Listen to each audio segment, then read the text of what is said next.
Le Grand Matin Sud Radio, 7h-10h, Patrick Roger, Cécile de Ménibus. 7h46, dans un instant, Guy Carlier sera avec nous. En attendant, Sud Radio vous explique, le gouvernement dévoile un plan anti-chute pour lutter contre la mortalité des personnes âgées. Pour en parler, le professeur Joël Bellemin, qui est professeur des universités, chef du pôle de gériatrie à l'hôpital de Charlefoix. Bonjour. Bonjour. Bonjour. Merci d'être avec nous.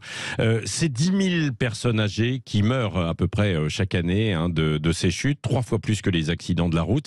Avant de voir ce qu'on peut mettre en place, quelles sont les raisons principales de ces chutes ? Alors, elles sont multifactorielles, c'est-à-dire qu'il y a souvent beaucoup de facteurs qui interviennent chez la même personne pour les fragilités, les rendre plus vulnérables et entraîner des chutes. Donc, il y a un certain nombre de maladies, il y a l'usage de certains médicaments. On a maintenant un grand corpus de données scientifiques qui nous permettent de cerner ce que nous appelons les facteurs de risque de chute. Et lorsqu'on les identifie bien, on peut lutter contre. Alors, et c'est quoi alors ? C'est des tapis, c'est une salle de bain où ça glisse en fait un peu, c'est très concrètement ? Alors certes, il y a des facteurs qui sont liés à l'environnement immédiat de la personne, que ce soit dans son domicile ou aussi sur la voie publique, etc. Mais les principaux facteurs de risque sont liés à la personne elle-même. Ce sont des maladies qui touchent les personnes âgées, des troubles neurologiques, visuels, des troubles attentionnels et l'utilisation, comme je disais tout à l'heure, de certains médicaments. Et de certains médicaments, alors qui font que on peut perdre un peu la tête, tomber, avoir étourdissement ou des oui, de tels symptômes. Je dirais pas perdre la tête, mais perdre l'équilibre, par exemple. Oui, non, bien sûr. Non, mais c'est vrai. Non, mais c'est vrai. Sauf que c'est perdre l'équilibre, mais pour certaines personnes, parfois, ça va un petit peu plus loin, quoi. Ou donc on peut avoir un petit moment, une petite difficulté, quoi. Hein. Alors, qu'est-ce qu'on peut mettre en place face à cela, alors ? Alors, en fait, il y a des mesures de prévention qui peuvent être proposées à toutes les personnes vieillissantes et qui sont développées assez bien d'ailleurs dans ce plan anti-chute qui nous est proposé. Et dans toutes ces mesures, l'activité physique, ça semble être quand même une excellente mesure qui peut à la fois renforcer la force musculaire, l'équilibre, les capacités attentionnelles des individus et protéger dans une certaine mesure contre le risque de chute. Après, il y a un second volet, à mon avis, qui n'est pas beaucoup développé dans ce que j'ai vu de ce plan. Oui. C'est pour les personnes qui font déjà des chutes. Oui.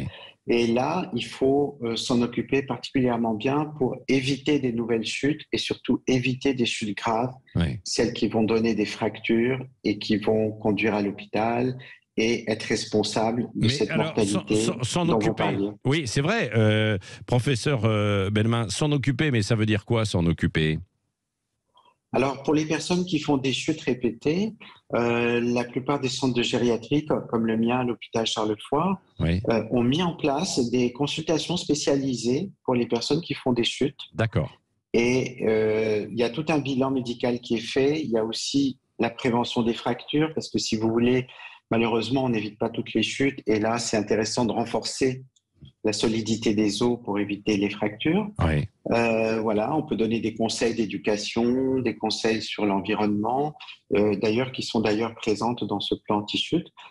Et corriger, par exemple, s'il y a des médicaments nocifs. Donc, il y a toute cette prise en charge, je dirais, multidimensionnelle des personnes âgées qui font des chutes et qui, à mon avis, est extrêmement importante. Oui. C'est un des grands progrès en gériatrie au cours des dernières années et c'est pas suffisamment utilisé par les personnes qui font des chutes. Professeur Bellemin, vous dites des médicaments nocifs, c'est-à-dire des médicaments qui doivent traiter quelque chose, mais qui ne sont pas adaptés peut-être suffisamment à la personne et qui peuvent entraîner ces petites difficultés, ces chutes, ces pertes d'équilibre. Voilà, par exemple, parmi les plus connus, c'est les tranquillisants ou les somnifères, c'est-à-dire ce qu'on appelle techniquement les benzodiazépines ou les médicaments voisins. Ces médicaments, on a maintenant un corpus d'études qui montrent qu'ils sont associés avec un risque augmenté de faire des chutes. D'accord. Il y a d'autres médicaments cardiovasculaires, par exemple, qui vont entraîner ce que nous appelons dans notre jargon l'hypotension orthostatique, c'est-à-dire le fait que la pression artérielle diminue lorsqu'on se lève, par exemple, d'une position couchée à debout. Ouais. Et ça aussi, ça peut occasionner des chutes assez fréquemment. Ouais. Et puis, il y a aussi tous les outils de la téléassistance, hein, les petits boîtiers d'alarme, les beepers, etc., qu'on peut mettre si jamais on tombe, et puis pour venir nous secourir, quoi. Hein. Alors oui, ces dispositifs sont certes très répandus. Oui. Ils ne préviennent pas les chutes, hein, parce que voilà, ils sont là plutôt pour prévenir qu'une personne est tombée.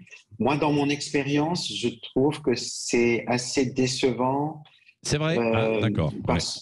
Oui, parce que en fait, quand les personnes, souvent quand elles tombent, eh bien, le boîtier est rangé dans la table de nuit où vous n'êtes pas sur la non, mais personne. il faut toujours l'avoir en collier sur soi. Non, mais c'est ce que l'on dit aux personnes âgées en permanence. Non, mais attendez, ça fait partie des conseils de prévention minimum. Hein. Ça sert à rien. Par contre, si vous avez un boîtier. Non, mais il faut le dire aux personnes âgées. Si vous avez un boîtier et vous le rangez dans le tiroir, ça ne sert à rien, quoi. Hein.